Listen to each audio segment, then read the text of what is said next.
5,500 વર્ષથી જે કૃષ્ણ જુદા જુદા સ્વરૂપે પૂજાય છે એ બાળકૃષ્ણ જે આજે ઘરે ઘરે લડ્ડુ ગોપાલ તરીકે પ્રિય છે, પરંતુ તેમને ઘર ઘર સુધી પહોંચાડવાનું કામ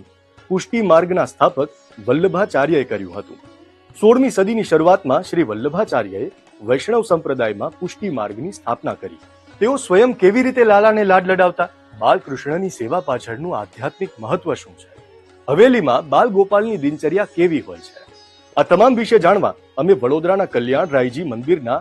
ષષ્ઠ પીઠાધીશ્વર વૈષ્ણવાચાર્ય ગોસ્વામી દ્વારકેશલાલજી મહારાજ સાથે વાત કરી. કૃષ્ણ માત્ર 11 વર્ષ ગોકુળમાં રહ્યા, પણ એટલા વર્ષમાં તેમણે એવી બાળ લીલાઓ કરી જે આજે પણ લોકોને ભક્તિમય બનાવે છે. એમાંથી ગોવર્ધન પર્વતની લીલા તો ઘણી પ્રચલિત છે, પણ તે લીલા પાછળનો મહાત્મ્ય વૈષ્ણવાચાર્ય દ્વારકેશલાલજી મહારાજ સમજાવે છે કે 3 કારણોથી ગોવર્ધન લીલા થઈ.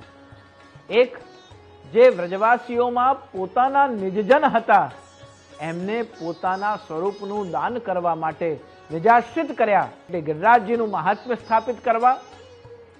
પોતાનું સામર્થ્ય દર્શન કરાવી ઇન્દ્રને શરણે લેવું, ઇન્દ્રનો માનભંગ કરવો, જે વિખૂટે પડેલા જેટલા પણ જીવો છે એ બધા જ વ્રજવાસીઓ જે ભગવાન શ્રી કૃષ્ણને કેવલ કોઈક ચમત્કારિક બાળક માને છે, સાક્ષાત ઈશ્વર નથી માનતા, એવા જીવોને પણ પોતાના શરણસ્થ કરી પોતાના સ્વરૂપ, સામર્થ્ય અને લીલાનું અંગ બનાવીને અને ભગવાન શ્રી કૃષ્ણે ગોવર્ધન લીલાનું અદ્ભુત આખો વિડીયો જોવા માટે ડાઉનલોડ કરો દિવ્ય ભાસ્કર એપ.